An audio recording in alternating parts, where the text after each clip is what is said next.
औज़ुबिल्लाहिमिनश्शैतानिर्रजीम बिस्मिल्लाहिर्रहमानिर्रहीम। शुरू अल्लाह पाक के प्यारे नाम से जो हमारी इस शरफ से ज्यादा हमारे करीब है। तो आज के हमारे व्लॉग में 3 हेडलाइंस न्यूज़ हैं, जिसमें सबसे पहले कराची में जो सलमान फारूकी ने तशद्दुद किया एक आम शहरी पर, और दूसरी है कि गर्मी में बकरों को एक बस के अंदर भर के एक शहर से दूसरे शहर ले जाया जा रहा था और ये 10 के 10 बकरे उधर से जिंदा हालत में नहीं निकले। तो तीसरी हमारे पास जो अपडेटेड चीज़ है वो ये है कि 2 दिन पहले अभी इमरान रियाज खान हज की अदायगी के लिए गए हैं, तो उस पर समीना पाशा का एक ट्वीट है और उसको रीपोस्ट किया अभी सदीक जान ने। तो इन तीनों चीजों के बारे में बात करेंगे। सबसे पहले आते हैं कि कराची में बहन के सामने भाई को थप्पड़ मारे गए हैं।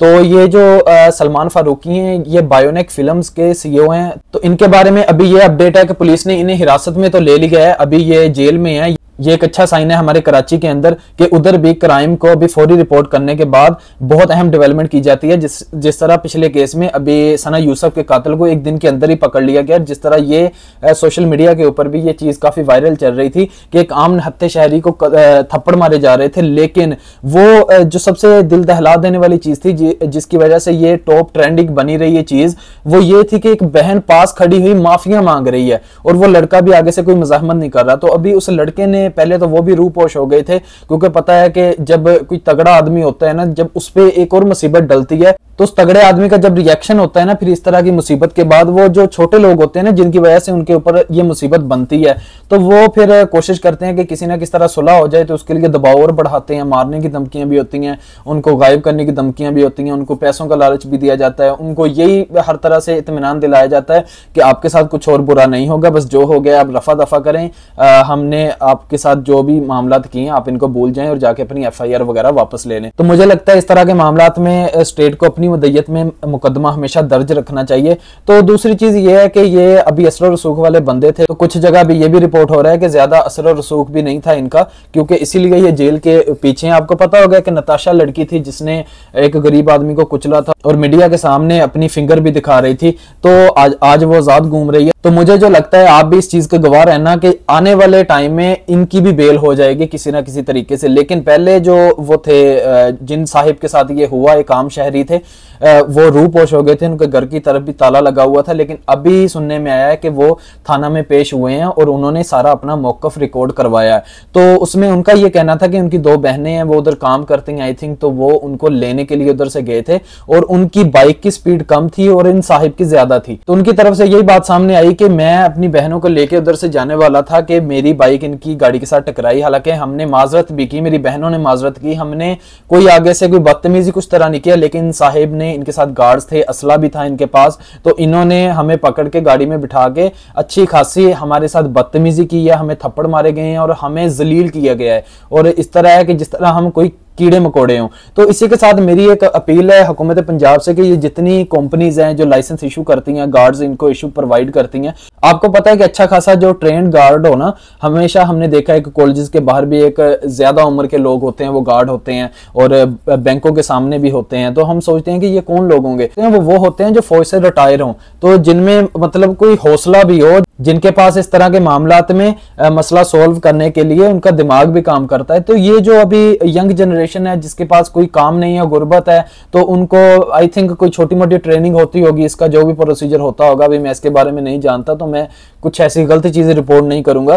तो इनको आई थिंक वो जो यंग जनरेशन है, एक तो आपको पता है उसको इस तरह की कंपनीज में गार्ड रख लिया जाता है। तो जो असर रसूख वाले बंदे हैं, आपको पता है कि जब एक हाई प्रोफाइल गार्ड आप रखेंगे जिसका एक तजर्बा होगा, उसकी 80 से 90 हजार तनख्वाह होगी, तो लेकिन ये लोग उनकी बजाय उन लोगों को तरजीह देते हैं जिनकी 30 से 40 हजार हो।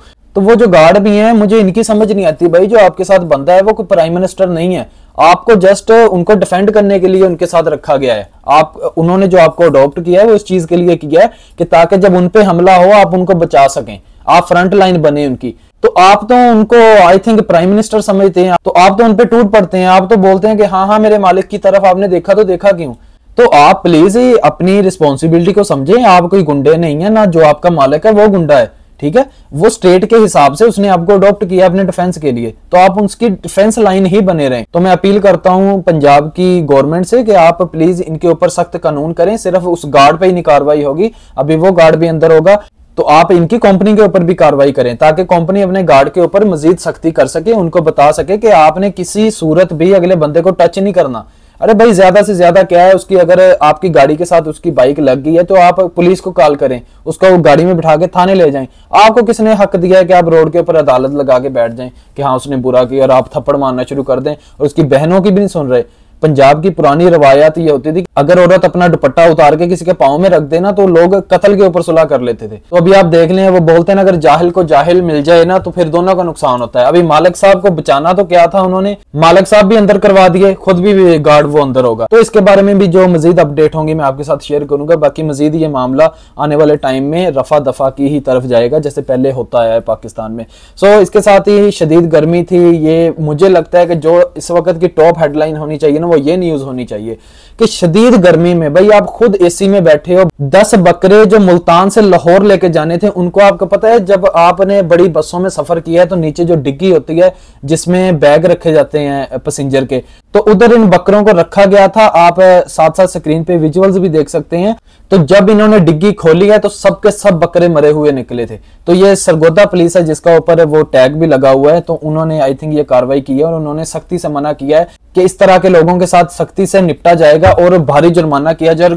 एटलीस्ट वो एक जानवर है, वो आपको बोल के थोड़ी ना कहेंगे कि हमें इधर गर्मी लग रही है या हमारा सांस बंद हो रहा है। ओ खुदारा भाई आप अपनी अकल से काम लें, वो एक जानवर है यार, वो उनमें और हम में जमीन आसमान का फर्क है। ठीक है वो सांस तो हमारी तरह ले रहे हैं लेकिन खुद मुख्तार नहीं है, वो खुद नहीं खोल के आ जाएंगे दरवाजा बाहर जब उनका सांस बंद हो रहा होगा। ठीक है, उनके पास जिस तरह हमारे पास मोबाइल है, टेक्नोलॉजी, हम कहीं कॉल कर देते हैं, उनके पास वो सिस्टम भी नहीं है। तो खुदारा यार अभी 10 के 10 बकरे, दुनिया में तो तुम्हारी जान छूट जाएगी, आखिरत में अपने रब को क्या जवाब दोगे? इस चीज का ख्याल करें कि मरना भी है एक दिन। तो अभी भारी जुर्माने होने चाहिए, इसके बारे में भी सख्त कानून होना चाहिए कि ये जो बसें हैं ये सवारियों के लिए हैं, लेकिन जो जानवरों के लिए हैं वो आपको पता है वो हंडाई वगैरह डाले जो भी पाकिस्तान में बने हैं माल मवेशियों के लिए वो बने हुए हैं, उसमें भी खुदारा आप हद से ज्यादा लोड मत किया करें। एक भैंस की जगह आपने 3 डाली होती हैं, जहां 3 की जगह आपने 10 डाली होती हैं, सिर्फ क्या अपना किराया बचाने के लिए। तो इसमें ये सिर्फ ये डालों का या ट्रकों वाला कहीं नहीं कसूर, ये हमारी स्टेट का भी कसूर है कि पेट्रोल इतना महंगा है या जो भी किराए इतने ज्यादा हैं कि वो लोग किराए बचाने के चक्कर में इस तरह के रिस्क लेते हैं, उनकी अकल पे पर्दा पड़ जाता है जिसकी वजह से ऐसे हादसे होते हैं। जिनको जाहिर बात है कहीं ना कहीं कुर्बानी के लिए कुर्बान होना था, वो ईद से पहले ही बेचारे मौत की तरफ चले गए। तो इसके साथ ही इमरान रियाज खान हज की अदायगी के लिए अभी सऊदी अरब गए हैं। तो सदीक जान ने एक पोस्ट की है अपने यूट्यूब चैनल से, तो उसमें समीना पाशा का ट्वीट है, लेकिन मुझे ये लाइन बहुत हार्ड लाइन लगी इसलिए मैंने इसको रिपोर्ट करना भी मुनासिब समझा। तो अल्लाह ताला इमरान रियाज भाई के सदके हमें भी अपने घर बुला लें, और शायद उनके अंदर बहुत तड़प थी। अभी लास्ट व्लॉग भी जिसमें वो तनकीद भी कर रहे थे तो वो बोले कि किसी को अल्लाह दूर रख के आजमाता है, किसी को अल्लाह फिर जल्दी बुला लेता है। तो इनकी तरफ से ये जो सबसे हार्ड चीज़ थी पहले हमारी स्टेट में हुई कि ये हज पे जाने वाले थे, जब इन्होंने हज का लिबास भी पहना था बाकायदा, तो लेकिन इन्हें नहीं जाने दिया था एयरपोर्ट से, जिसका वो बारहा अपने व्लॉग्स में जिक्र भी करते रहे हैं। तो इसी के ऊपर जो ट्वीट किया है समीना पाशा ने वो ये किया है कि अगर इस शख्स ने जो इसके साथ जुल्म हुए हैं इसने उस जगह पे जाके शिकायत कर दी तो फिर तो ये चीज़ वाकई सोचने वाली है कि हमेशा ना जिंदगी है तो एक ना एक दिन अपने अल्लाह को भी जवाब देना है। तो इंशाल्लाह ये बहुत जल्द मामला ख़त्म हो जाएंगे। इंशाल्लाह मेरा पाकिस्तान पूरी दुनिया में मिसाल बनेगा। मैं बारहा इस चीज़ का जिक्र कर चुका हूँ। और इसी के साथ एक अच्छा मोमिन भी वही होता है जो अपनी ज़िंदगी से ज़्यादा अपनी मौत को याद रखे। तो यही थी अब तक की सबसे अहम डेवलपमेंट। तो इंशाल्लाह मिलते हैं अगले व्लॉग में एक नई स्टोरी के साथ। हमारे चैनल को आप प्यार करते रहें, लाइक सब्सक्राइब और शेयर करते रहें। अगर आपको हमारी इन्फॉर्मेशन अच्छी लगती है तो, और जो आपके ख्यालात हैं, जो आपके अंदर एक जर्नलिज्म की इन्फॉर्मेशन है, अगर आप चाहते हैं कि वो हमारे तक पहुँचे तो आप प्लीज़ कमेंट सेक्शन यूज़ किया करें ताकि हम भी आपकी फीडबैक से आगाह रहें। तो बहुत बहुत शुक्रिया अभी तक वॉच करने के लिए। मिलते हैं एक नई स्टोरी के साथ। खुदा हाफिज़।